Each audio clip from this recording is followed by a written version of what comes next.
episode 181 of the Whatnauts review show, where every week we pick a story and we talk about it.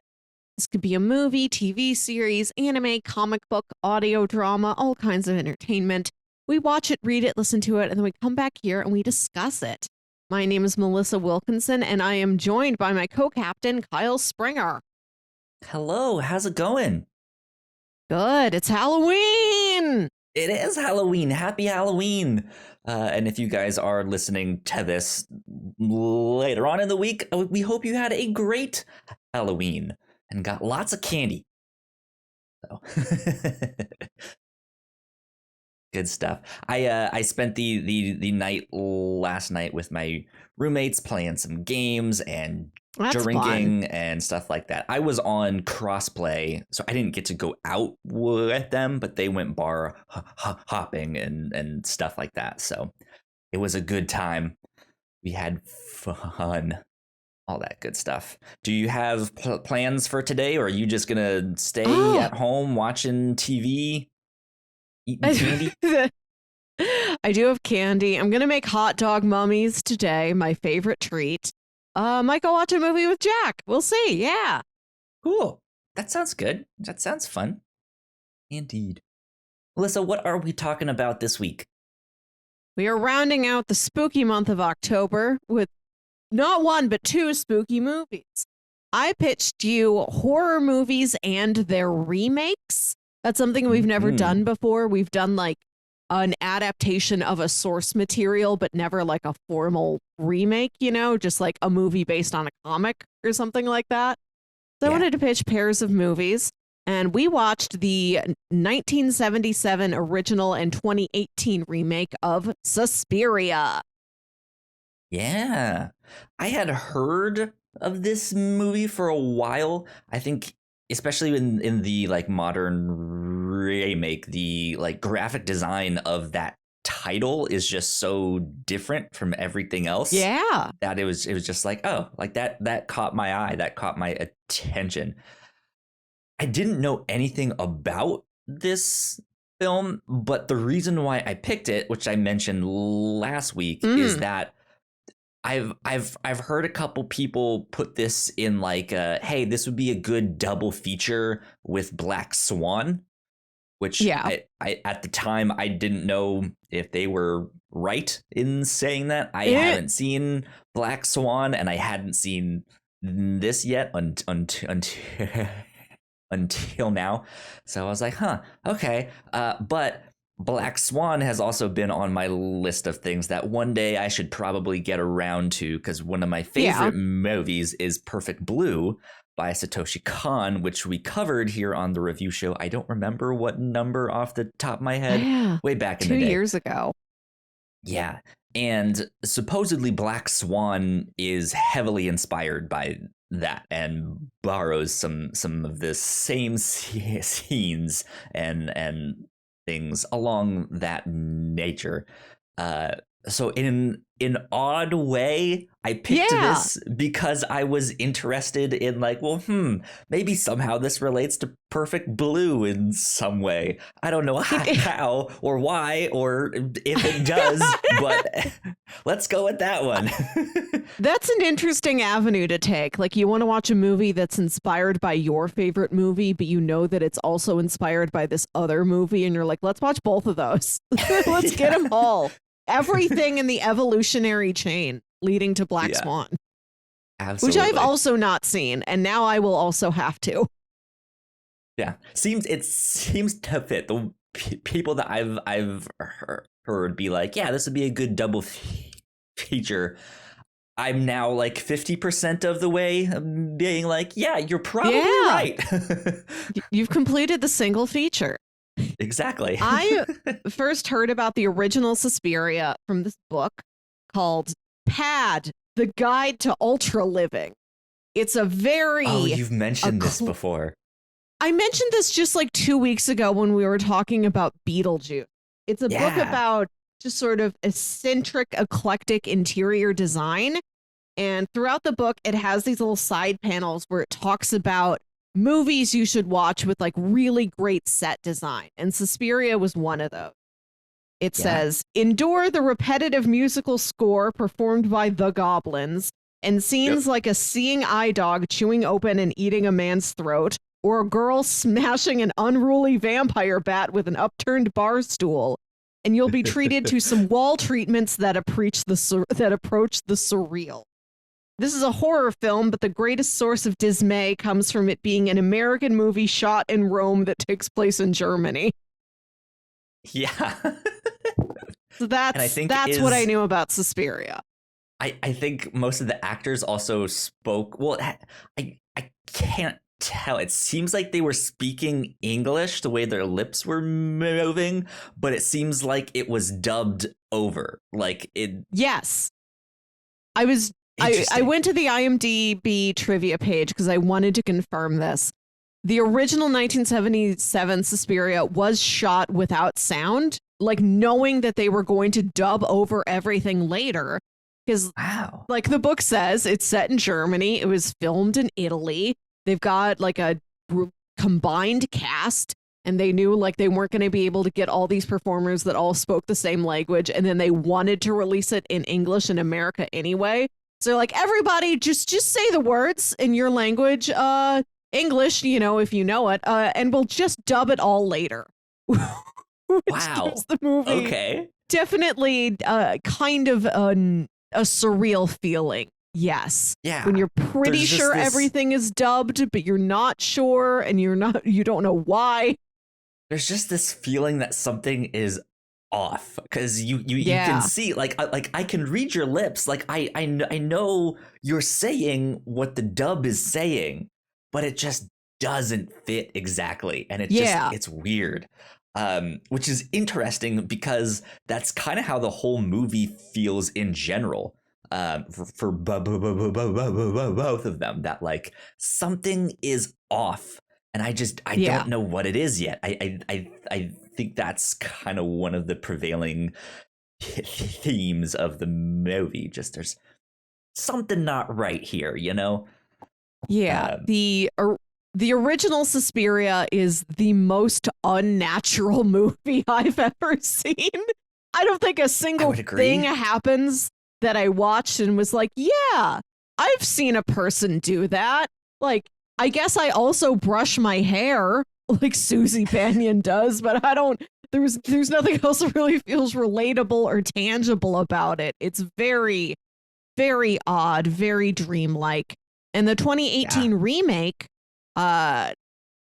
it's also very strange, but in a very different way. And I was excited that this is the example we got to talk about. Such a drastically, a remake that kind of sticks to the basic plot framework. Same characters are there. They have the same names. More like a reimagining. It's but it's the same story, same basic plot, but is also very much its own thing. It's very different. Yeah. Tonally, stylistically very different. It adds an extra hour onto the movie. It's now like 2.5 hours instead of 90 minutes long. Mm-hmm. And the original, I think, is just it is ambiguously set in 1977, I guess, because that's when it came out. The whole thing feels so odd. You don't feel like there's really anything to stick you in actual Earth time. But the remake is very specifically set in Berlin, 1977, and adds in all of this historical and political context into the narrative. Yeah, interesting stuff. Yeah. So that first, the original, let's see, it was also shot in like 1976, premiered in 1977, but this was directed by Dario Argento. He also wrote the screenplay along with Daria Nicolodi, I believe is how you pronounce that name there. But apparently this is the first in a trilogy by Argento that focuses on like these three witches, these three mothers. So that is interesting. That is something I did not know. But it's a trilogy that spans into like more modern day times, because the second one, which is entitled Inferno, is from 1980. And then the final one, Mother of Tears, is from 2007. So interesting that it spans that long. I hadn't heard of those other two movies, and I don't know if they're like narratively connected or just thematically connected, but it is cool to hear about that this filmmaker kept working for that long and kept working on at least the same central idea. Yeah, it seems, especially with the way this original version went, probably more thematically connected than plot wise, because the first one almost didn't have a plot. Right. Just like you take out like one scene or you put one more scene in, and there's you can't make sense of this thing. So yeah, I think the like cult nature of this original film is really just the fact that like it is more an experience than it is like, oh, okay, you can follow this narrative. It's just be here, feel these emotions, look at this lighting, these sets, like all of that stuff with the backdrop of witches. So yeah. And you're not even clear that witches is what's happening until like 2/3 of the way through the movie, except for that Susie keeps hearing a voice say, "Witch!" And it's not like she hears somebody from within the building shouting it. It's just sort of ethereally in the air. Somebody says witch, and then something magic happens. See, I read that. We're starting to get into some bigger discussion here. But for that first one, I thought that was a part of the score. Like it might be, yeah. This the score there. So it's interesting stuff. If you're not so much into more artsy films, maybe the original might not be something you want to check out, but it is so pretty. It's so of the two, I think visually the first one looked better. That's just my take. They both look fantastic, but I liked all of the like colored lights and all of that. Just like that stuff was gorgeous.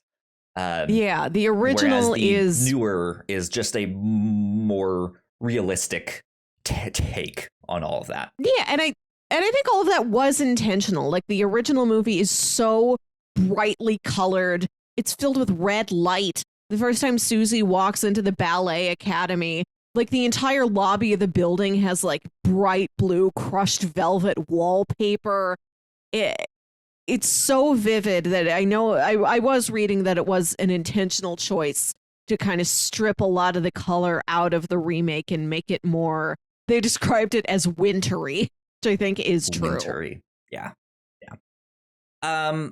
So now that we have probably thoroughly confused a bunch of people rambling on random aspects of why we liked this, let's do a plot synopsis of these two films here. The basic synopsis for both movies is the same. There's a young girl named Susie Banyan who she's from America, and she travels to an elite ballet academy in Germany. And when she's there, she can tell that something's sort of off. She goes through times where she feels ill and she doesn't know why. Girls have been disappearing from the academy. Her roommate falls under suspicion, and she eventually uncovers that there are the teachers at the school and the original founder of the school, who's a sort of mysterious figure where it's like, yeah, I think Mrs. Marcos is still alive somewhere, but we hardly ever see her. She finds out that all those people are witches and are using their students as conduits for witchcraft. Yep, exactly. Yeah, that's the basic plot, and pretty much all there is to that first movie. There's not much more dressing to it than that. But yeah, these are both interesting in their own right. But yeah, I think with that though, we will take a quick break for housekeeping, and then we will get into spoilers and start discussing both of these films more in depth. So we will be right back. We put a lot of hard work into the shows that we make, and yes, we make multiple different shows here at the Whatnauts, and we'd love it if you would check them all out. You can find out more information on our website at thewhatnauts.com, as well as your favorite podcasting platform of choice. When you type in the Whatnauts, all of our shows will pop up right there. Just don't forget to give us a nice rating and review if you like the shows. If you want to support what we do here at The Whatnauts, patreon.com/The Whatnauts is the best place to do that. You can support us for as little as $1 a month. You can get all kinds of exclusive content at the $3 tier. You can also get a shout out and thank you on all of our shows at the $5 tier. You can support us on Twitch by subscribing to our channel at twitch.tv/The Whatnauts, and we would love to have you all join us for our live streams and talk with us in the chat. And lastly, we have merch. If you want to grab yourself a shirt or a sweatshirt or a mug or something else, go to thewhatnauts.com/store to pick up some merch today. And we are back. Big shout out to all of our Patreon supporters, especially those at the $5 tier. So thank you to Sam. We love you. We appreciate you. It means a lot. Thank you. Thank you. Cool things that we have been doing here at the review show. Yesterday, Ignacio and I got to record crossplay by ourselves. We did not plan it that way, but it just happened to be just me and Ignacio, like the good old days back when well, I guess not when we started, because we had Mick when we just started, but after Mick stepped down, it was me and Ignacio for a while. So good old days. But yeah, if you guys want to hear about us talking about our thoughts on Marvel's Guardians of the Galaxy video game, we've been playing that, and it's been real good. Real good. That's good. So, yeah, I'm excited to hear that. Indeed. Let's see. Also recently on the Reactor Core, we did our reactions to the Lightyear trailer, which is up on YouTube. So go check that stuff out. This coming weekend, Eternals will be out. So be on the lookout for that. And I'm sure we will do a spoiler cast at some point on that. I know Ignacio is excited about that one as well.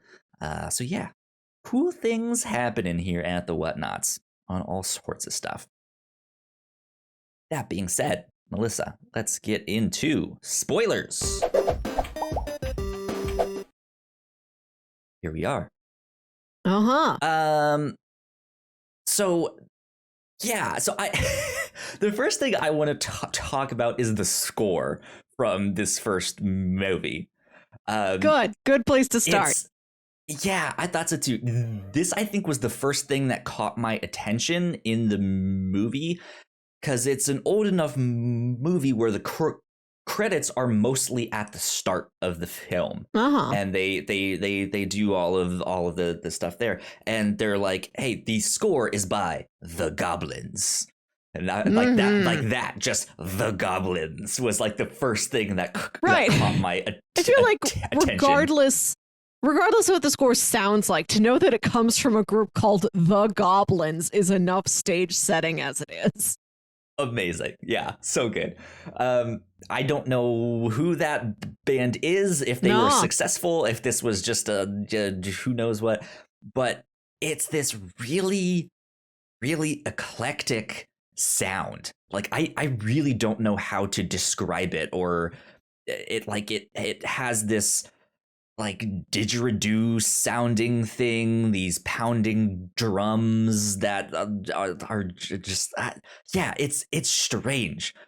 But then you're like 5 minutes into the film when the score finally starts to kick in, and it's like do do do do do do do do do do do witches. It's just like, Witch. what? Yeah, witch. And at some points, the music is really twinkly and magical sounding. It reminded me of that music piece that plays at the very beginning of Disney's Beauty and the Beast, where it's just, once upon a time, there was a prince who lived in a castle and an old lady came to his door. It's like, it reminds me of that. Do you think is appropriate for the sort of fairy tale aesthetic that this movie operates under? I was reading that one of the main inspirations was Disney's Snow White and the Seven Dwarfs. Like, they wanted it to be that colorful and that sort of whimsical and also unnerving. But there's a scene where... Interesting combo, right? Like, let's make a movie about witches and murder and stuff like that, but let's make it Snow White, like colorful, right? Just all of that stuff. And it's an interesting combo. There's a scene at the beginning of the movie that is Susie getting off the plane, walking through the airport, and there's her walking down like a long hallway to get to the front doors of the airport to get out there and catch a cab.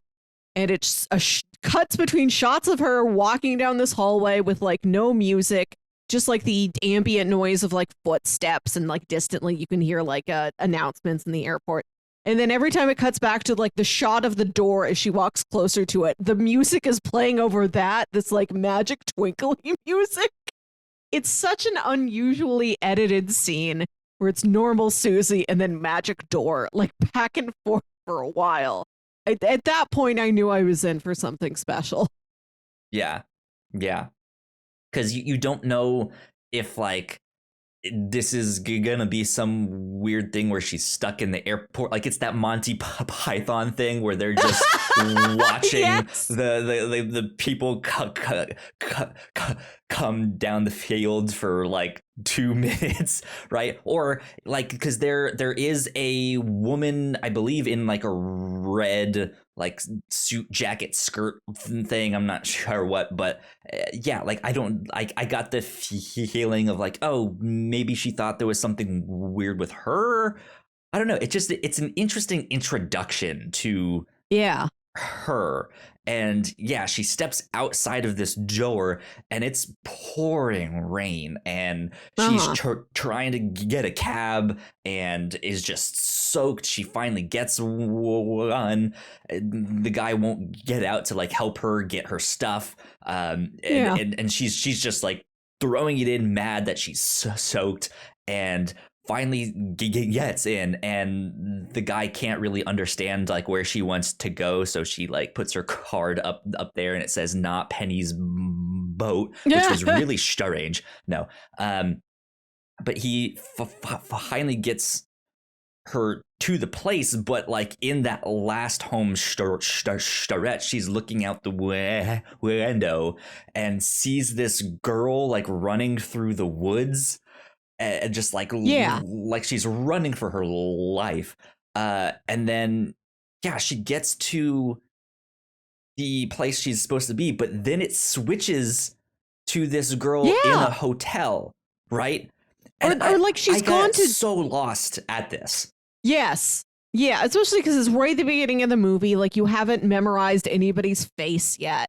Yeah, Susie is in the cab going through the woods to go to this ballet school, which is evidently one building in the woods, the Black Forest of Germany. Yeah, like a girl, when she gets to the door, like a girl like screams and runs out of the door and like runs away in the rain through the woods. And then we do follow that girl. I think her name's Pat. We follow her for a couple minutes, as it seems like she goes to maybe like a friend's house. Like, she goes to like a friend's apartment somewhere in the city, and she's like, can I stay with you for the night? I don't want to stay at that school anymore. And then like a monster attacks her and her friend through the window. They both die in these like violent, glorious ways. Yeah, but like I was so confused because I was like, I don't remember if the first girl, like, was her hair black or was it brown? Yeah. Is this the same girl? How did she get in the building when she hasn't even like knocked on the front door yet? I don't understand. Like, what's is this the same? Like, is this the school? Is this a hotel? Are they somewhere? I just had no idea what was happening, and it took me a bit to be like, oh, okay, that was the girl she saw leaving as she came in, and that was the one that was murdered, and that's why all the cops that are here at the academy to like investigate and stuff like that. But it just, this I think is one of the better examples of this film just not really cluing you into what the plot is. It will show you a collection of things happening, and it just like you have to decipher it, which on one hand could be kind of cool, but is also like you have to work to understand it. And I know a lot of people don't really want to do that. Like they just want this story told to them. So, and I feel like even if you are putting the work in, the story is still like not really clear, not really consistently conveyed to you. Yeah, it's especially if you then go watch the modern remake after that, which is very much its own interpretation.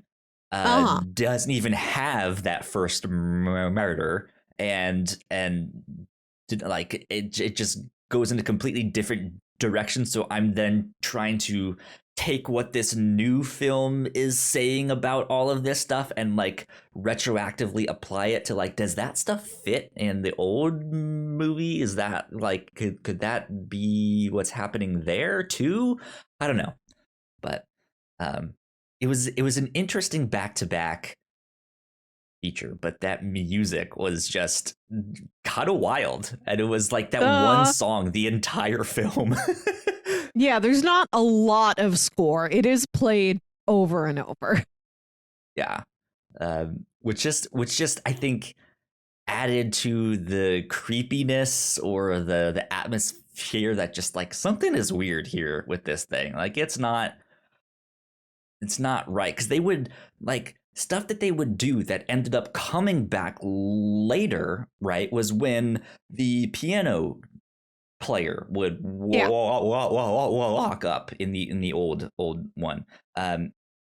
He was blind, and so he had a cane and a seeing eye dog, and it showed him like walking up to the building, tying up the dog outside, walking in, and then like he's not a character, so it like it really just felt strange when you realized you weren't gonna learn anything more about him. Like, why do you keep showing me like this sequence?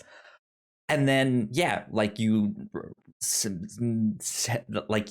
read in your book there's that scene where like he gets kicked out of the school, and the witches basically get his seeing eye dog to attack him and kill him in the middle of like this giant empty like courtyard area. Very eerie. But it's just like they do stuff like that where it's like, why do you keep showing me this? Like, I don't understand. Like, you don't need to show me this stuff. But who knows? It's a strange movie. Yeah, and like I said earlier, Susie so Susie gets to the school. She like knocks on the door like, "Hi, it's me, Susie Banyan, your new student. You accept it." And there's like a voice at the other end of this intercom that's like, "Nope, never heard of you. Go away." And she can't get in, and she's, I guess, just gets back in the cab and says, "Take me to the next hotel, and then I'll call a new cab to get back here in the morning and see if I can get to talk to somebody who knows me." So the next day, she does get into the school, and like I said, it's like all bright blue velvet. You know, you might as well be watching the David Lynch film. That's how blue and how velvet it is. And like there's all these dancers walking around, and then she's getting a tour, and then she meets the like the Madame Blanc, I think, who's like dressed up super fancy, like she might be wearing a corsage or something, and she's talking to all these investors or whatever. Like just all these odd characters walking around. And then that little berries and cream boy is there. Yes. That's exactly who he is. I'm so glad you mentioned that. Berries and cream. He's dressed like him. He's wearing this like light gray, like velveteen, like pantsuit with like a big, like ruffly collar or whatever. He looks like that. And I'm like, so you have a boy. Okay, you have a boy who like hangs out and like helps you carry things. I think they said that his mother is like a cook or a cleaner or some sort of position there at the school. Sure, she brings her boy along and he helps out. But why is he dressed like this? Why is he dressed like this in the year, presumably 1976? Yeah, and the camera just pans over and he's just like late 1800s, right? Right, the camera just pans over and he's just sitting back there. Is this a ghost? Can anyone else see this ghost boy? And then they're like, here, come on, please help Susie carry her bags or whatever. Yeah, like there's a lot of just inexplicable, uncommented on details that are included in this film. Yeah. Another one of my favorites is when they go swimming and they just like almost don't do anything. Like they go to the middle. I think one of them goes under like for a sec, and then they like swim backwards, but not backstroke, but just like waiting, but like pushing themselves backwards. And that's it. That's all they do. It's just like you have a whole pool to like do whatever you want, and you just swim to the center and then like slowly back yourself out of the pool. That was another IMDb trivia fact, that the director wanted that scene and the presentation of the water to be tranquil. So he's like, girls, try not to move. Don't move that much. Don't splash. Weird. It's just, it's such a weird movie. Other odd details, when Susie gets to school, it's not clear. Like, it all happened off screen. We can only presume that she went back in the cab and told the cab driver, take me to a hotel. Then she comes back the next day and like she doesn't have all of her stuff, and they're going to put her immediately into ballet practice. So they're like, you have to borrow another girl's shoes for the day. It's like, well, if she doesn't have her stuff, doesn't she have like paperwork to sign? Why is she dancing immediately? Like, I know that's what you're about, but like, it's also oddly structured. And she goes into this dressing room, this like locker room where all the girls are getting dressed for practice. And she meets up with this girl named Sarah. Like, she's going to stay in Sarah's room. She's going to be Sarah's roommate here at this residential school. And this other girl is like, Sarah, Susie, I don't like names that start with S because S is the sound of snakes. And she like teases the other girl, and then Sarah like sticks her tongue out at her, and then that's the end of the scene. And then they go dance. I've heard some song. I don't remember what it is, but they sampled that bit of like names that start with S are the names of snakes, and then the beat starts. But yeah, like there's weird stuff like that. Like I don't ever think I put together exactly what that lighter was about.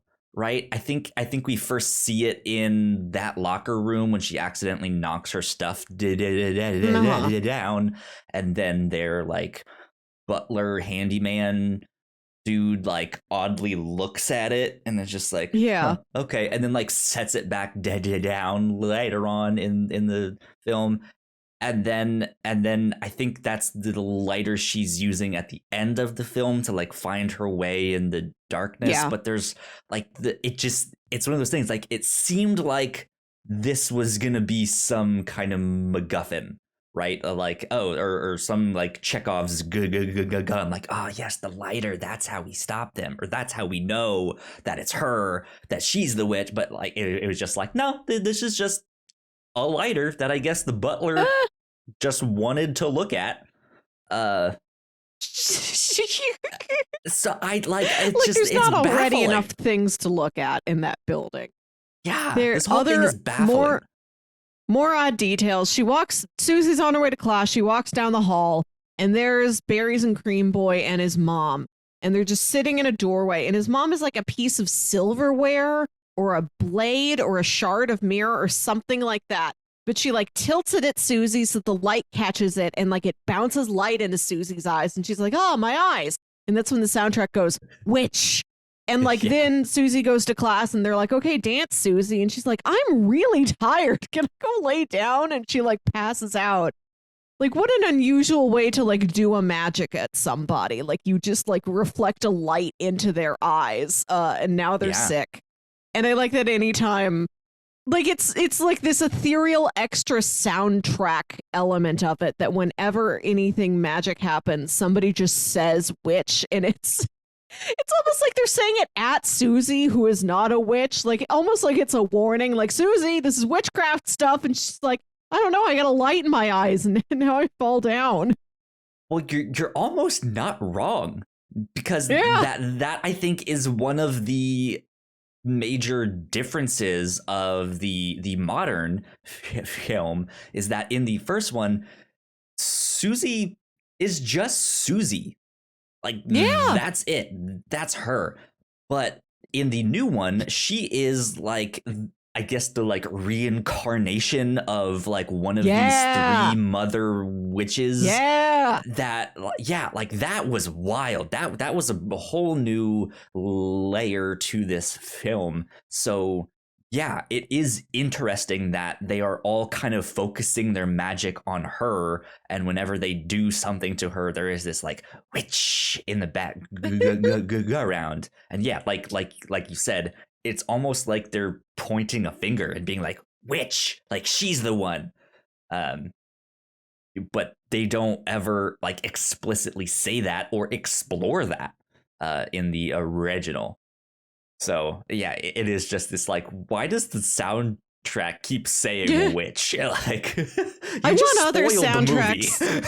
I want other soundtracks to do the same thing, where repeatedly a voice just shouts the main thread of the movie. Right? It's like it's M. Night Shyamalan's The Sixth Sense, and it's just like ghost. That's it. That's the perfect movie that should do this. Ghost. Yeah. Somebody in old just keeps shouting Jam. old. Yeah. Or Space Jam is just like monsters. Algae rhythm. Yeah. Take this tactic, run with it in other films. I can't believe this is the only one to try that. Sith. I want to talk about the maggot scene, which is very effective as a gross out horror scene, because at the beginning, when it happens, you don't know what it is. Susie's sitting there at her vanity in her room. She's brushing her beautiful 70s hair, and like she feels something in her head, and she pulls out like this little wriggling maggot, and she notices like there's a couple other maggots like on her vanity desk around her, and she looks up and they're like falling from the ceiling in a way that I don't know is like physically possible. And like, you're wondering, is this something that's only happening to Susie, our protagonist?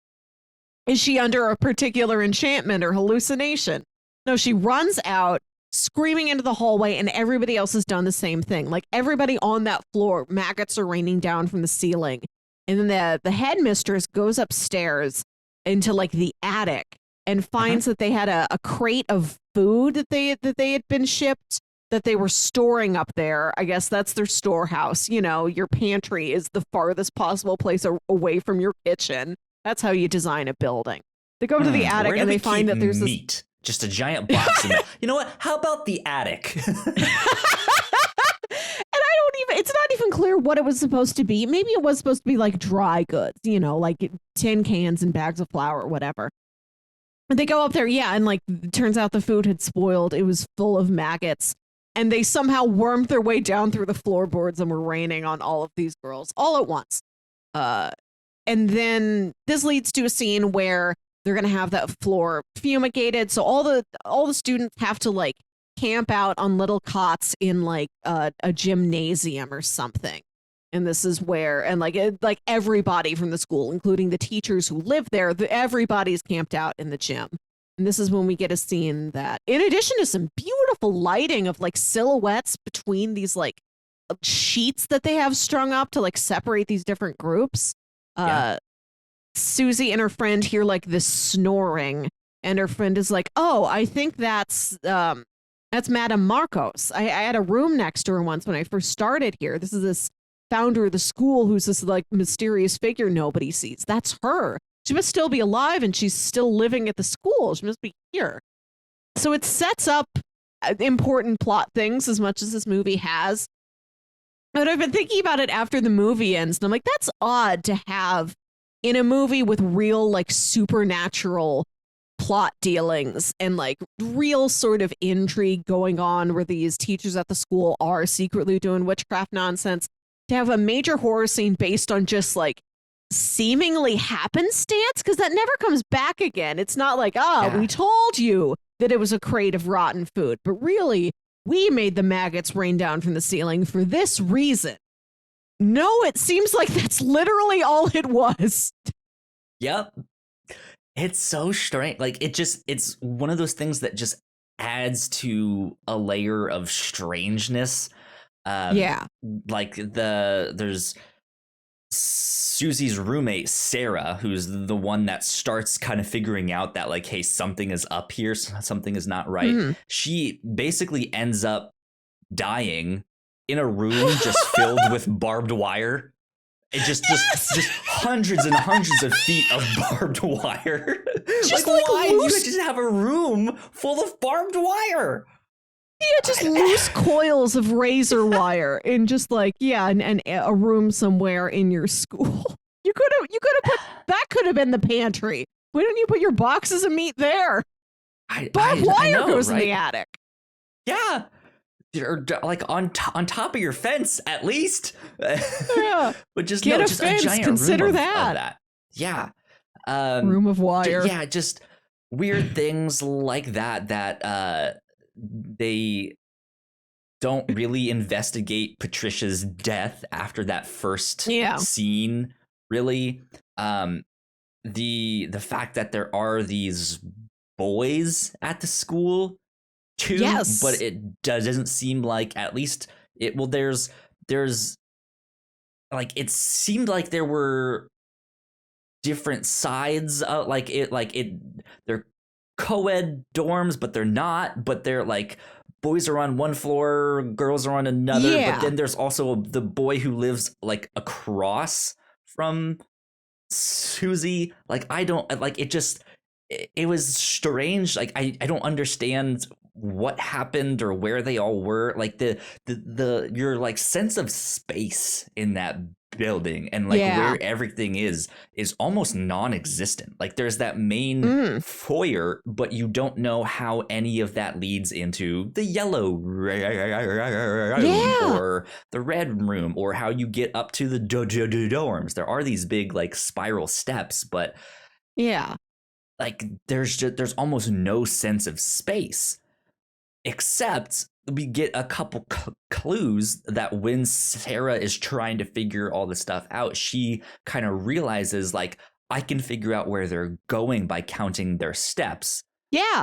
Which maybe doesn't necessarily add up. Like, you can count. To me, it sounded like she's counting the steps, but then the steps disappear. Right? They stop. And so she's like, okay, if I can, it's 7 steps that way. If I take 7 steps that way, I know to like investigate, like right here around there, what's happening. But again, there's not much, like, we don't get an exact, like, okay, 3 paces down the hall, then turn right, and it's 7 paces up. Like, there's none of that. And then we get this weird scene where she's trying to wake Susie up to be like, hey, come help me figure this out. Mm-hmm. And they hear the footsteps, and she's like, no, they must be going outside. And Susie, who is drugged from drinking her blood wine, it looked a lot like the blood that they used, which was bright red. Like, she's like half conscious, not really sure what's going on, but then mumbles the fact, like, no, the front entrance is on this side of the building. They would have to be going in the opposite direction, so they're still in the building. Yeah, what it But is again, is that's not like, oh, okay, now I understand like how this all fits, like this sense of space fits together. It's just this like nonsense detail that is just yeah, like, sure, I guess the front entrance is that way. Not that it's really important to know the layout of the yeah, school, but but the fact that you don't like is yeah, also one of those things of like something is off here. Like I yeah, don't it's I feel trapped, if that yeah, it makes is a little sense. frustrating that you can't play along with these twists. Like you're not like, oh, Susie, that's right. That is where the door is. You don't know. Like you're Yeah. surprised when she says it. I was wrong earlier when I said the teachers live at the school. Like they're just staying at the school with the kids on maggot night as like a as an act of support. Like, oh, it's rough that you guys had maggots fall on you and now you have to sleep in the gym. We'll stay with you. It is stated early on in the movie that the teachers do not live at the school, actually. Like, they go home at night and then they just trust that all these, like, 18-year-olds just behave themselves and go to sleep in their rooms and dream of ballet. So that's what that footstep thing is. Sarah's saying, like, I hear these footsteps at night that I know must be the teachers because we're all already in bed. And I know they said that they go home to their own homes at night. But when I hear their footsteps, it doesn't sound like they're going towards the front door. It sounds like they're going Yeah. deeper into the building. And then I can't hear their footsteps anymore. So that leads us to then this secret passageway where sound doesn't travel out. Yeah. So I kind of want to skip ahead a bit to the end of this original thing here, because one of the things that confused me is just how much, I guess, Blanc was her name, right? Madame Yeah. Blanc in this original, just how much she hated Susie, was just like, that American guy, we need to get rid of her. And it's just like, she hasn't even done anything. Like, she doesn't suspect you at all, has not been annoying, like has not caused mischief, and they're just sitting there like, oh shit, we need to murder her, like blah, blah, blah, blah. And it's like she's so like sweet and mild mannered. You said earlier, Susie's just Susie. Her primary personality trait is being a Susie. And they also state like, oh yeah, we're a school here in Germany, but we do have students that come to us, from different parts of Europe and America. Like, it is weird when they say, oh, that American. Like, there are many. She's not the only one at your school. You made a point of dubbing everybody over with an American accent, so that kind of distorts that line you'd written. The many of them sound like they're from America. We have that character Olga who did not sound American. Yes. There are people who are from surrounding areas of Europe. Yes. Yeah, I think they particularly pair Susie with Sarah because Sarah is the other American, but she has already kind of died.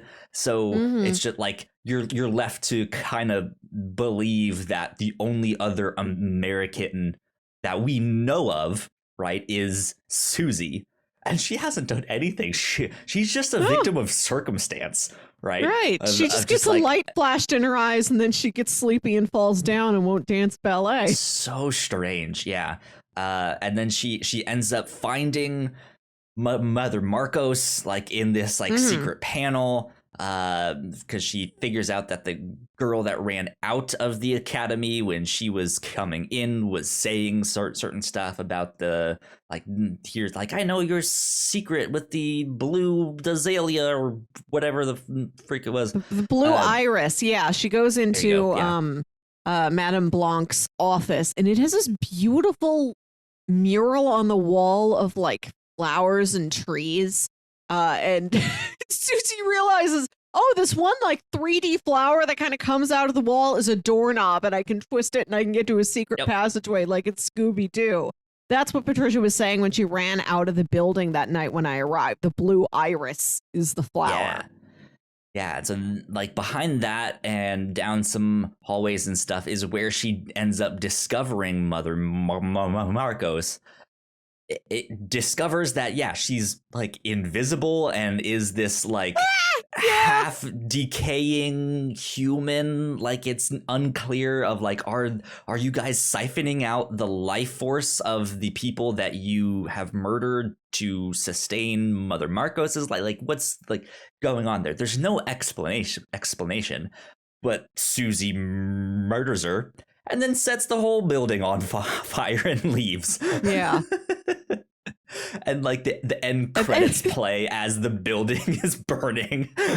Yep, that's the end. Like, there's no wrap up. It's just Susie lights the building on fire and then like mildly walks out. Yeah. There's just like, there is no like, okay, kids, what did we learn from this whole experience? Like, there's nothing like that to just like sit and we don't know if the like, other students are okay. We don't know if Susie gets home. Or if she just murdered them all. Who knows? But yeah, that one was an interesting one. My favorite thing of that whole bit was just the colors, the lighting in that looked fantastic, which was what a treat. Maybe my only connection to Perfect Blue. Because Perfect Blue does a lot of like, hey, when you see this character bathed like in red light, pay attention and stuff like that. And in this, I was wondering if there was going to be a similar thing, because the lighting often switched of like, okay, we're in Susie's room, she's bathed in red light, and then it switches to a different camera, but now the room is in blue light. I don't understand that. Like, this is just the lighting does not make sense here. So it like didn't make sense practically, but the way it made things look was just like, this is cool. Like, this is gorgeous. But yeah, so that's that one. I liked that one. Moving on to the 2018 remake from director Luca Guadagnino. The first thing I want to talk about is Tilda Swinton's dual role. Were you aware of this? No. That old man, that old psychologist we're following throughout the entire movie, that's Tilda Swinton. Seriously? Yes. This is the one thing I knew about this movie going into it. That's Tilda Swinton. She's credited under an alias that is, let me find it. No fucking way. Yeah, credited as Lutz Ebersdorf for playing Dr. Josef Klemperer. Yeah. What the fuck? Yeah, I was reading that this is a movie that they wanted to be very female focused, more so than the original movie is. Like, in the original movie, we've mentioned there are male dancers at that school. Here, there are none. The only man we see for more than like a line or two at a time is the psychologist. And they were thinking like, oh, what if we also have this role played by a woman? What if Tilda Swinton also plays this and we cover her in this like old man makeup? And I had heard that she like got so deep in a character that she insisted on, hey, can I have an anatomically correct set of fake genitals to wear when I'm dressed as Dr. Klemperer? Like, not just some ambiguous padding. Can you make me like a very realistic penis? Yeah. Yeah. And I was also reading that the name was supposed to be Clue, like Urbendorfer, or like the name is supposed to translate in German to Swine Town or Swinton. Interesting. And like hardly anybody knew that that was her. Like, only a handful of people on the crew knew that that was also Tilda Swinton. That's wild. I had no idea. Yeah. I'm looking at pictures. The makeup and prosthetics they did. Holy moly, this is wild. It's good. I'm gonna pull up a picture of this stuff so you guys can see it on screen. So this is the old man. If you guys are watching the YouTube version of this, you can see pictures of this guy. Here's Tilda Swinton, and right next to her is her, but as this guy. What the hell? Yeah, That just it's blew quite my a mind. feat. Yeah, I didn't know if you knew that or not, so Not I at thought I would all. save it until this stage. I had learned this from somewhere before seeing the movie. And also, I gotta say, after seeing her as the Ancient One in Doctor Strange and in Endgame, and watching so many like Marvel mythology breakdown videos that keep like citing like clips of the Ancient One, I've become like so familiarized with Tilda Swinton's head shape and bone structure that I'm looking at this old man. I'm like, yeah, I see it. I see her in there. That's a Tilda. I don't at all. This is wild. I'm happy we both had different experiences with this. I'm happy that I got to have the fun of like That's spotting, amazing. like getting to have extra appreciation for this performance and for like this Man. makeup job, and you got to just believe this is some old German man you've never heard of. Yeah. What the fuck? This is a witchcraft, Melissa. How did they do this? A very, very good makeup job. It's witchcraft. And this also set me on edge because I knew she was playing that role, but then I thought, wait, is that the only role she's playing? The only, like, is this strictly a dual role? Or are other people in the cast also going to be Tilda Swinton in makeup? Like, this is Gold Member where Mike Myers is playing like 5 different guys. So I'm looking real closely at everybody. Like, there's that one witch with like the big Edna Mode glasses who kills herself at dinner. I'm looking at her like, beneath that wig and glasses, are you also Tilda Swinton? Yeah. Wild. You just blew my mind. That's fantastic. Happy to have provided you with this Halloween treat. Yeah, that's awesome. So he was maybe my favorite part of this new interesting film.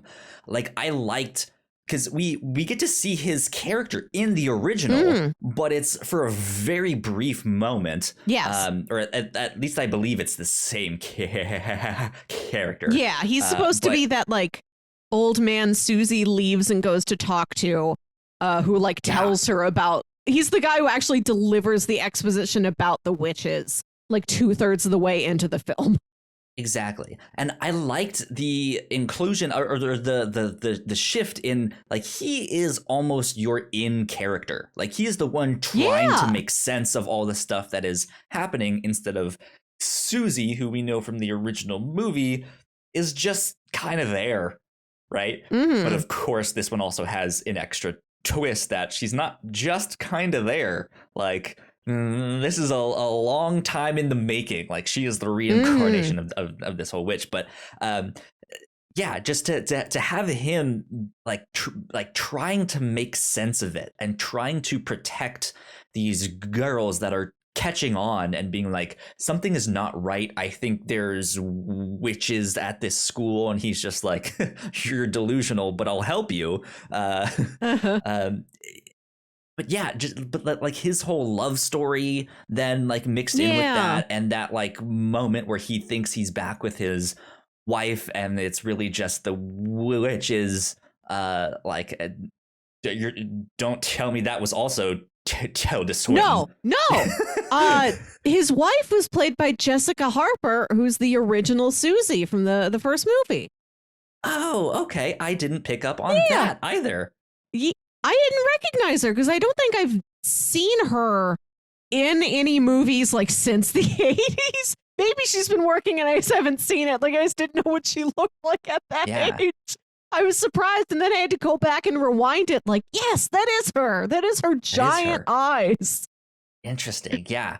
But that whole scene was so sad. And then when you find out it's fake, it's just this big gut punch. And then, at the end of the modern one, I don't like, it's like, this is maybe the only detail in there that I don't think makes sense of just like, why is he there at the ritual at the end there?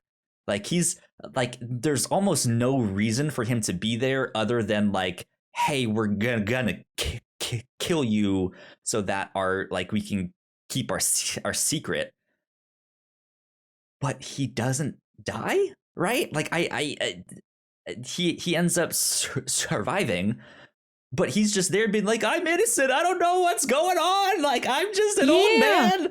And it's one of those things, like why were you including him in this, just to see this ascension, like to have a witness?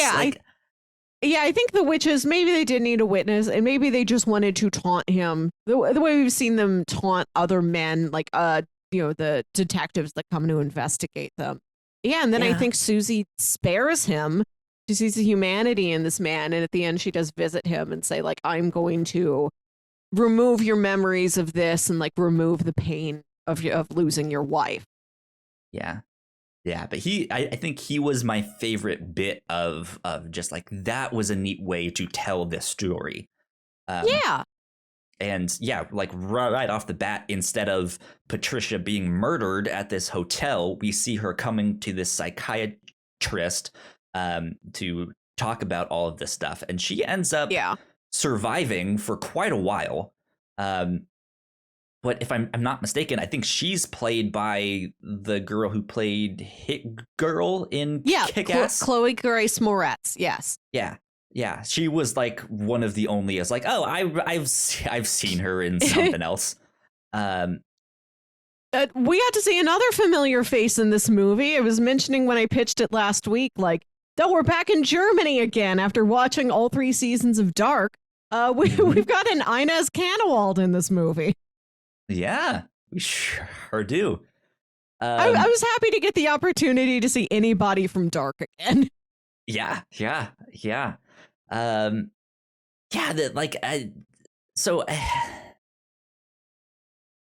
don't really know where to go next with this film, because there's so many things that I think you can dive into. Well, all right, so you have I have a suggestion. I have a suggestion that at some point we have to talk about. First off, I want to say that I really appreciate that this movie has a lot more ballet in it. The dance element of the first movie is very minimal. It's just sort of the reason why Susie is there. She's a dancer. She goes to this dance school. Everybody walks around in like leotards and leg warmers, and she goes to like dance practice. But the movements they're doing are, I mean, I'm sure there probably are trained dancers, but it's sort of like what you picture when you picture ballet. It's like standing up on tippy toes and like leaping around. I don't know much about dance, I'm sorry, but it's sort of a cursory inclusion in that movie. Yeah.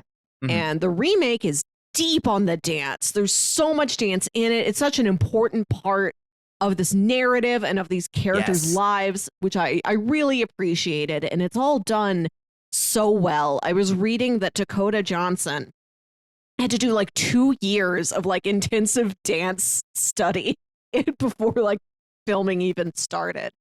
And the scene where she dances and her body is puppeting Olga, I think, is one of the finest horror sequences I've seen in film. Amazing. Yeah, it was so good. Like I used to dance. That's right. Yes. Back in college, did not do this style of stuff at all. I am not like classically trained or know what first position is or second position, all the ballet stuff. I have no idea. I think I learned some contemporary choreography here and there where I had to do like a C jump, whereas the that stuff. But like, I know nothing about this, but like you said, dance is very important to this film.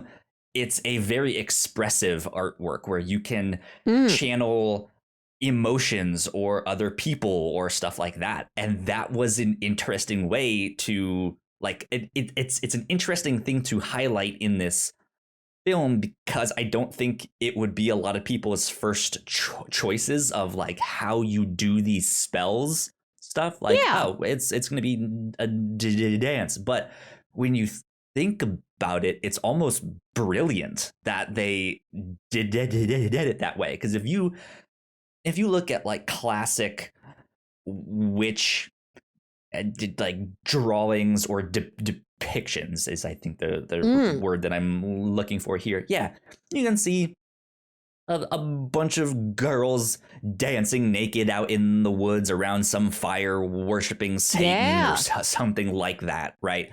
And in a weird way, that's almost what you get here with these like super interpretive and expressive movements that don't necessarily feel like classical ballet, right? Yeah. Like they are this is more interpretive than just strict like nutcracker stuff, right? Yeah. And it's phenomenal to just see the look of chaos, but it's not actually chaos in their movements. To see the actual choreography, and then to get like to see Tilda Swinton's performance on how strict she is. Like, no, the movement is actually this. It comes from this part of you, or this feeling, or stuff like that. It is perfect for casting spells. It's so specific. You have to do this movement. You have to pull from this space or this thought or this feeling. And to then see how like her movements are then puppeting Olga is horrifying.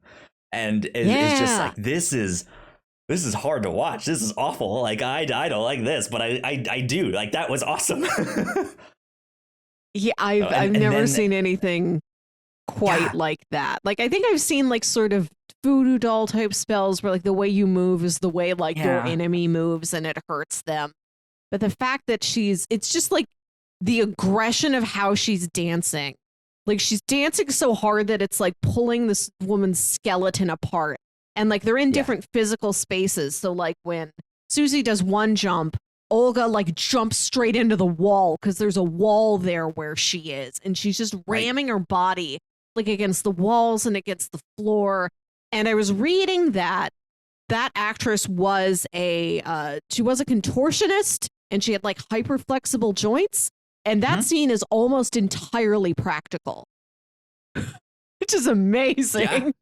Yeah. I have seen plenty of people do stuff like that where they're all like bending their arms in ways I'm just like, oh god, that should not move like that.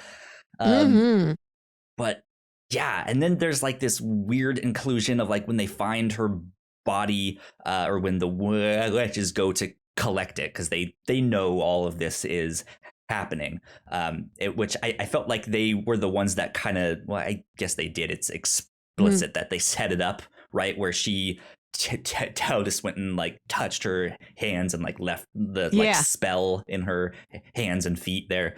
But when they go and collect the body, they use these like weird looking like meat hook things to like stick in her and pick her up. Like, it's just weird that they have that. It just I don't know. Like, there's some incredible horror sequences through dance in this film that are fascinating. The dance that they do at the end, like the actual performance, was phenomenal.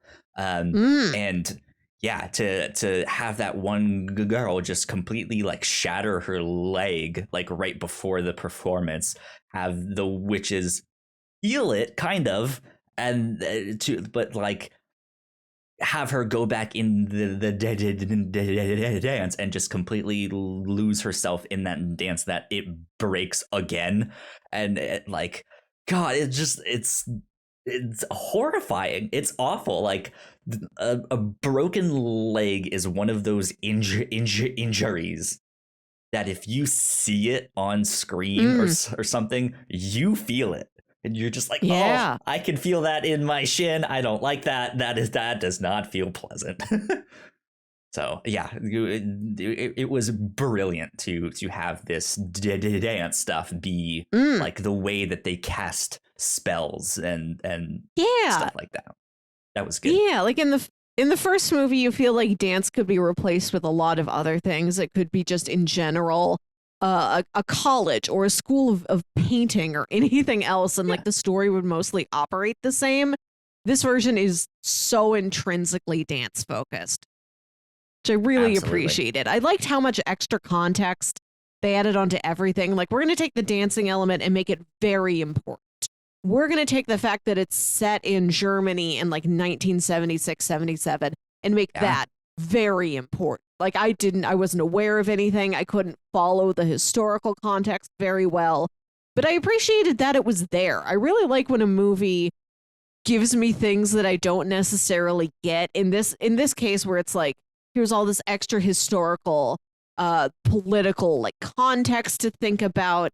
And I was also thinking about all those weird like dreams that Susie is having. That's just sort of these flashes, like the tape in the ring of like weird imagery and like her relationship with her mom and all that. Like, I didn't get most of that, but I like that it was there, and the movie wasn't afraid to give me things that I wouldn't get unless I did watch the movie like on freeze frame 3 more times. Yeah. And I was thinking that somehow the mother that was dying in bed was going to be Mother Marcos, like at the start there, and then you kind of figure out that no, like that's probably like Susie's mom or her grandma or something. And yeah, I think one of the bigger twists of this movie is that Susie is not just a victim of circumstance like she was in the first one. And I think they ended up making that twist really work because they shifted the focus off of her and included this psychiatrist of like, he's gonna be your character to help you understand it all, right? And yeah, I keep saying reincarnation. I don't know if that's exactly the right word, but she is like the embodiment of one of these original 3 witches, these 3 mothers in this coven. I don't know if it's just in this one or there's bigger implications there. But yeah, she is like the reincarnation of this and has been wanting to go out to Berlin like since she was a child. Yeah. And it has finally made it there, and yeah, kind of reveals herself at the end of just like, you guys think you know what you're doing here, but I'm the one that you guys actually worship and do all of that stuff. And yeah, that whole end scene is just like chaotic and scary and exactly what you think of when like witches dancing out in the woods to do some ritual and spell. It's both like equally scary and over the top. And there's like the Mother Marcos in this one I thought was really cheesy in like the way she delivered her lines, but it's one of those things like I don't necessarily think that's a bad choice, right? It is the like, this is just an odd choice. Something is off here with this, which fits in the rest of this film, right?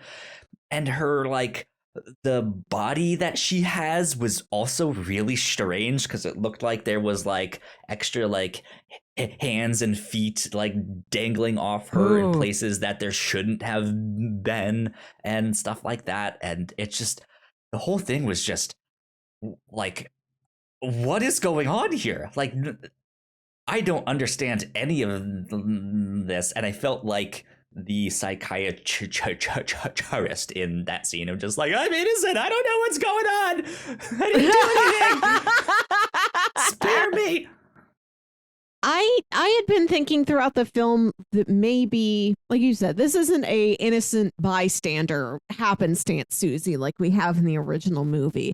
Like I was thinking that she was like magically called to this, like the witches needed a person to fit this role, and she was like born to fit that role. Like this was her calling, and this was all something that she felt like, even if she wasn't aware of what she was going for, like it had some sort of destiny. Like she was in there and she's like, I feel like this is right. Like I'm supposed to do this. And she is sort of purposefully succumbing to the rule of the witches because it's, I don't know, cosmically what she's supposed to do. Right.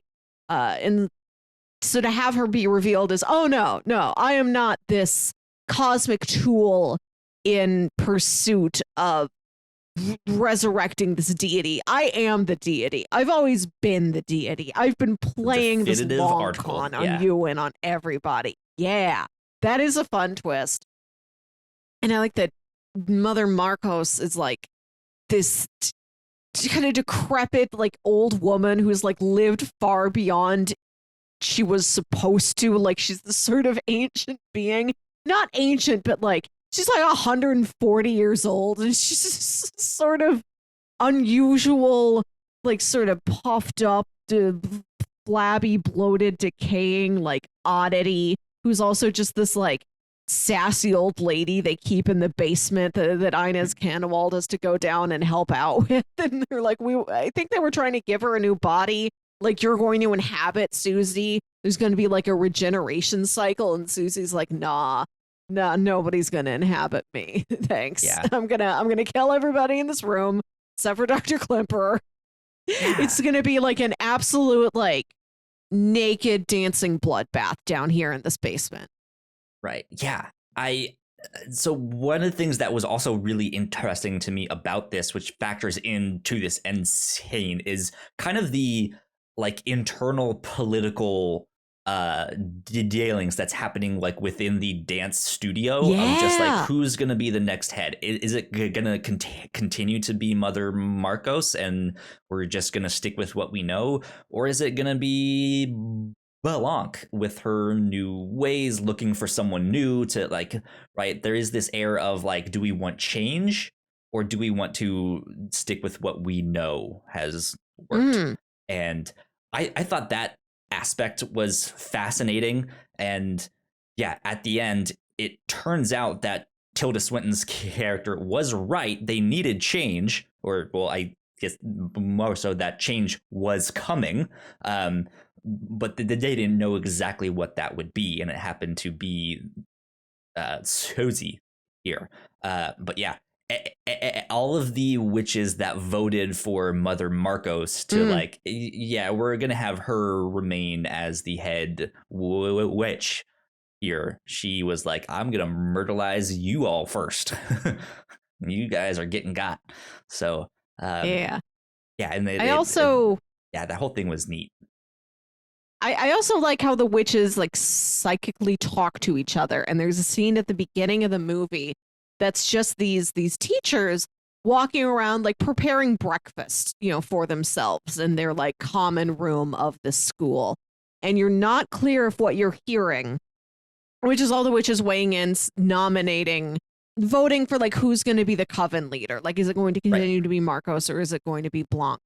You don't know if what you're hearing is just flashback, like they're just taking audio from a previous time and laying it over these mundane happenings of these teachers to juxtapose how normal their lives seem versus all this magical stuff they're actually up to behind the scenes. But then you do catch on, oh, this is psychic. They're just all doing this, like while they go about their daily lives. And there's the scenes where it's like it's the weekend and the students go out into the city and then they see the teachers are also like all sitting together at a big table in some restaurant and they're all like laughing and drinking.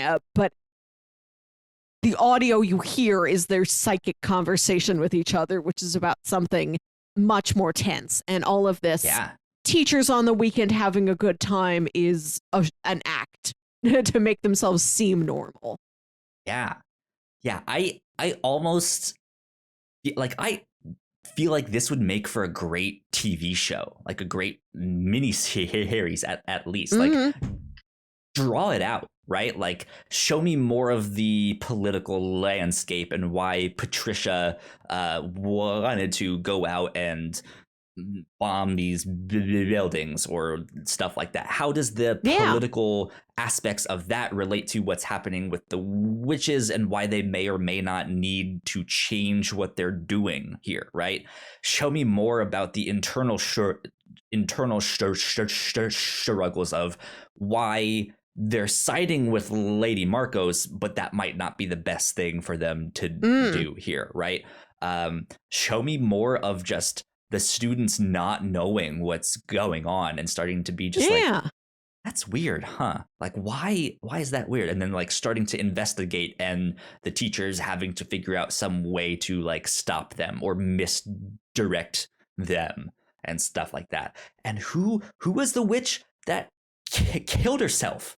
Yeah, right? What was her I want to story? know more about her. Yeah. Like, there's so much in here that I feel like they could tell so much more about, and I think that was one of the strengths of this remake is they, like you said, took things that maybe weren't as necessarily important from the first one and was like, no, like we are going to make these important and make this a major part of that. And I think that worked perfectly. I think it made the story that much more fascinating and made the plot a lot simpler to follow, right? I'm just like, oh, okay, I get what's happening here now.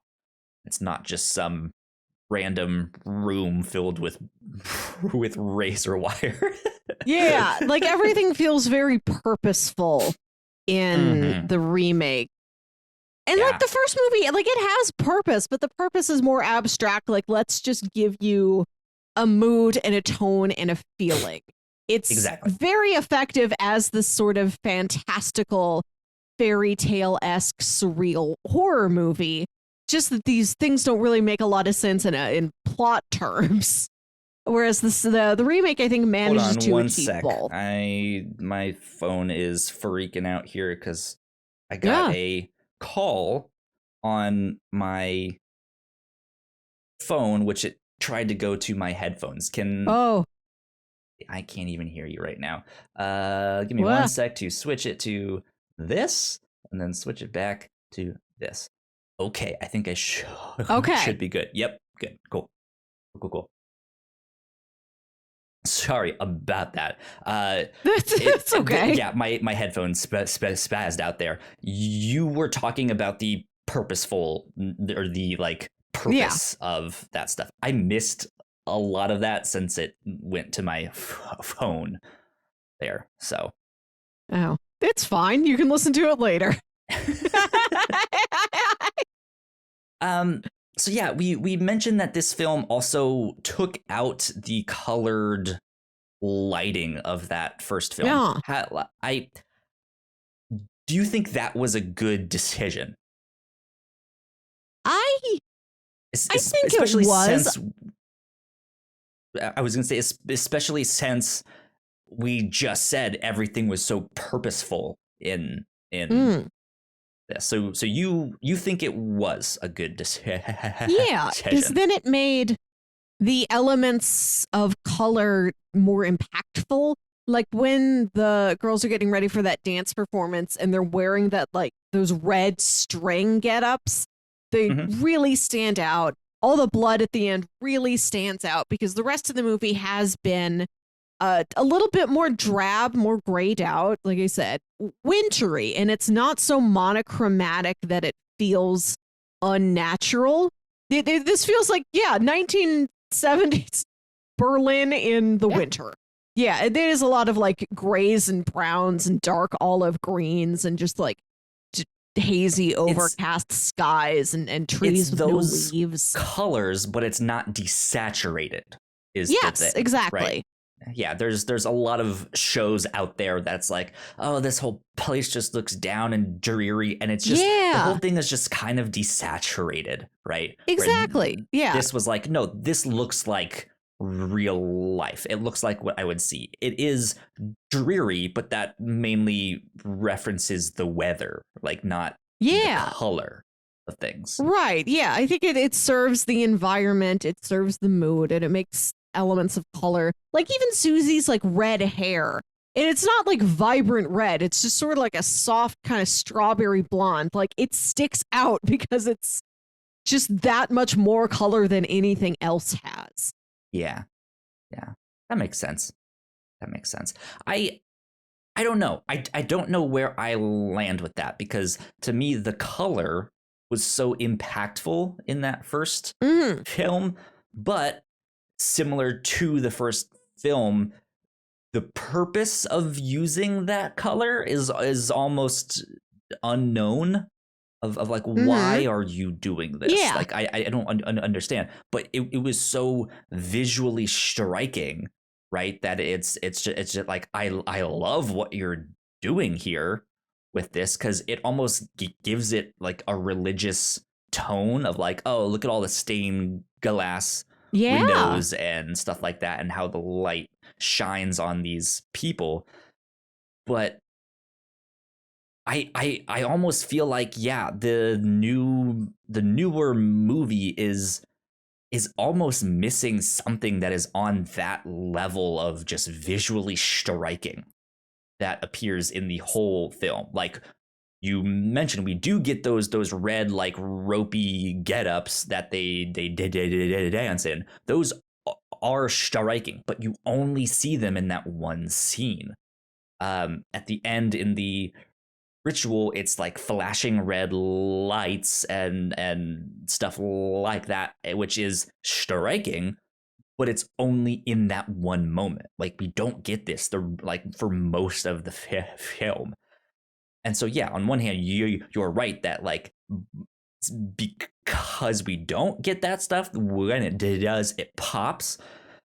But I also just felt like we didn't have that like through line. Like it was almost just thrown in there, of like I guess we do need something that's striking. Like I don't think that ritual at the end needed to be in like all this red light there. Like they could have done something else with that, if that makes sense.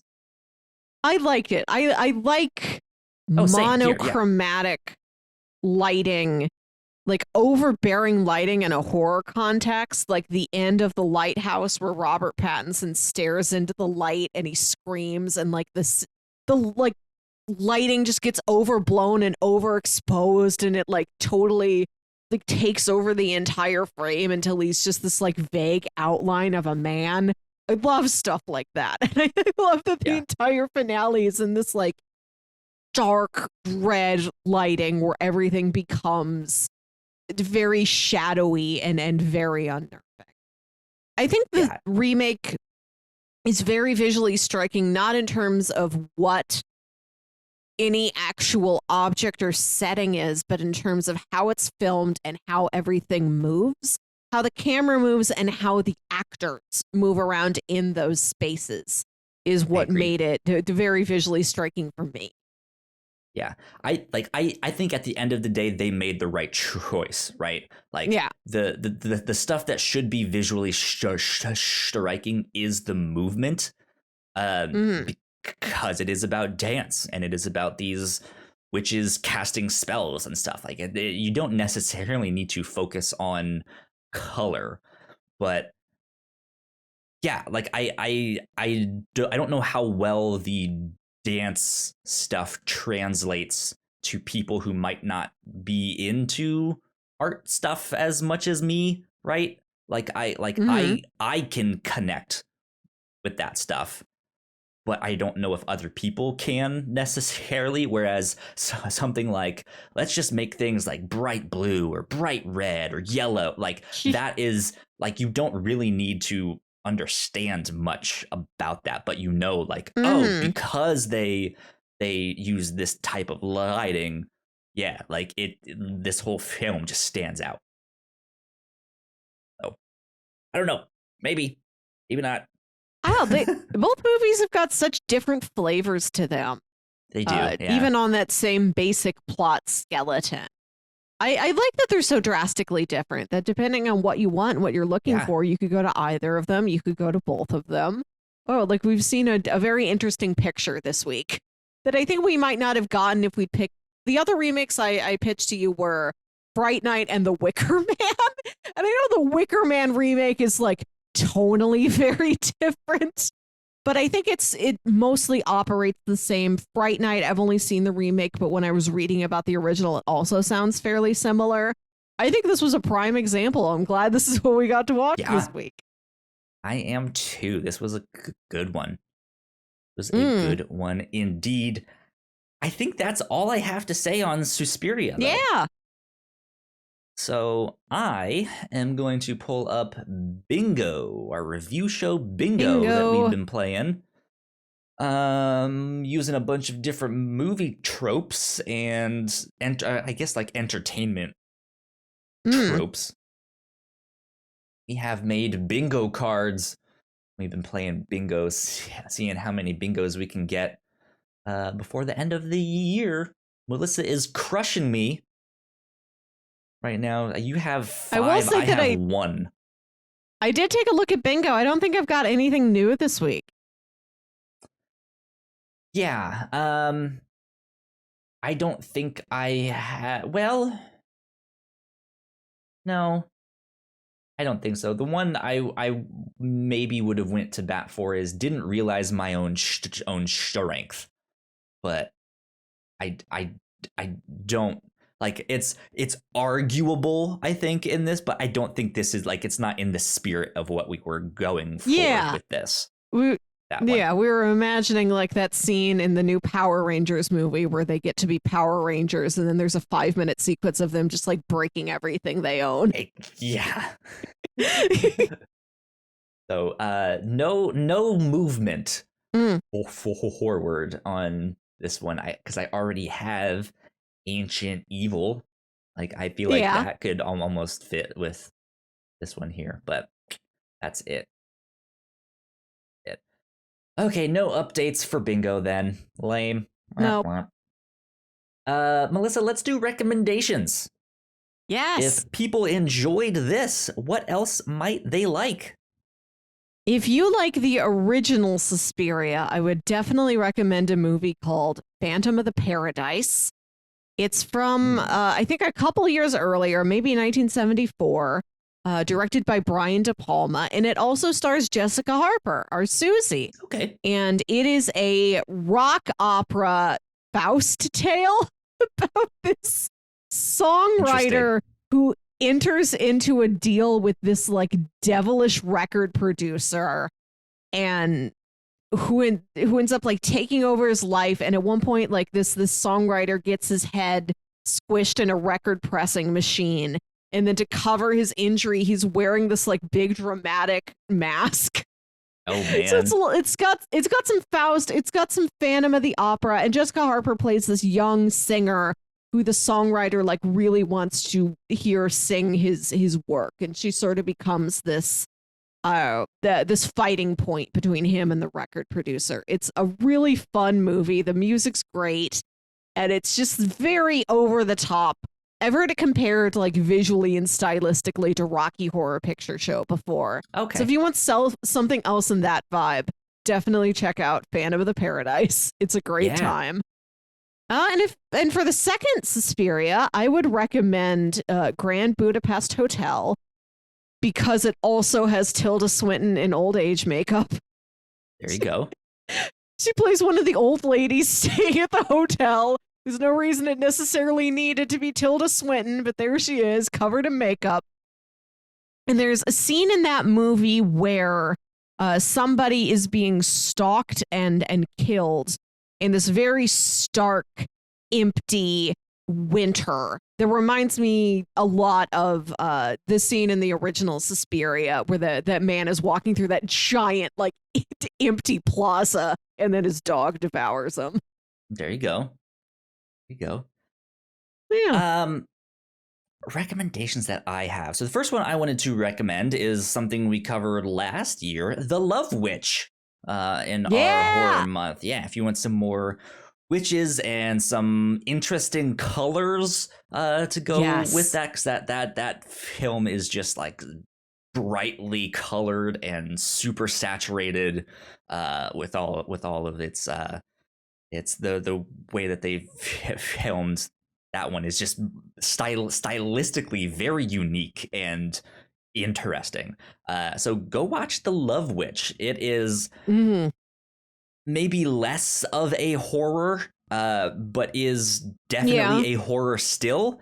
But it's also one that's just sometimes I don't know what to make of that film. It's very weird.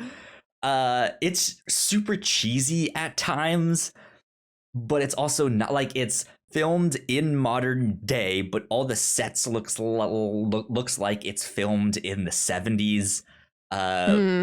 All the like hairstyles and clothes like looks like that stuff. But yeah, it's so interestingly made, or it's interesting visually, and there is a plot in that one. It is pretty cohesive, but I think the plot takes a back seat to just the production design of that film, which I think is kind of what the first Suspiria did, right? It's like, let's just make this look neat and have a good tone, good atmosphere. So I would say go check that one out. If you liked the kind of small town Germany stuff, I can always recommend Dark. It's not necessarily horror, it's more sci-fi, but sci-fi horror in a weird way, maybe. It's like existentially horrifying.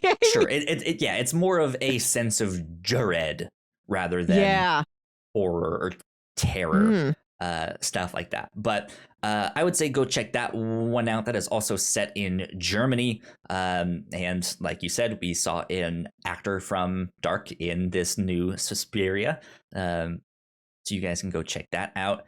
And there was, what was it called? It was that French crime show. Oh, The Forest. The Forest. Yeah, I was going to say it was like The Woods or The Forest or something like that. If you just want like small town, something is happening that's weird, something is off. I think The Forest was a good example of that. It's a crime show, so again, not really horror, but just had a similar vibe to it. That just like there's something going on here and something is off. We don't know what it is, so I would recommend those. Nice. Which I think that last one was on Netflix when we watched it, so I believe it should still be on there, but who knows? Okay, next week on the podcast, we are going to be returning to our monthly ongoing series. We normally record these last Sunday of the month. We always fudge that in October because last Sunday in the month, it's got to be Halloween. So at the beginning of November and then again at the end of November, we're going to continue to cover the HBO show, The Leftovers. Last month, we watched season 1. Next week, we're going to talk about season 2, and then just a couple weeks after that, we're going to finish it off with season 3. So I'm excited to get back there. Me too. I'm excited to start watching that. So for the week after that, I do not have my pitches ready yet, but I know that I am hoping to do some superhero comics. Some good old classic super heroine. So we haven't been in superheroes in a little while. Exactly. So we're going to get back in that direction, but I have not been. I have not picked them out yet. So we will pick up with that next week after The Leftovers, stuff like that. Alrighty. So there you go. I think that almost wraps up this show. So Melissa, where can the people find you on the internet? You can find me on Twitter and Instagram at Wilkywit. That's WILKYWIT. And listen to my other podcast, Saturday Morning Obscurities. This is a show where me and my brother Jams talk about weird old kids shows you feel like only you remember. We just put out our Halloween special, which is on a very well-known and beloved show. We had to talk about it. It's Courage the Cowardly Dog. Happy Halloween. Good stuff indeed. If you guys want to follow me, I'm at Yo Kyle Springer. And if you guys want to follow all of the stuff that we do here at the Whatnauts, we are at the Whatnauts on Twitter. So go like, share, subscribe. That would help us out a ton. And with that, we will see you all next week for Leftovers Season 2. Until then, bye. Bye.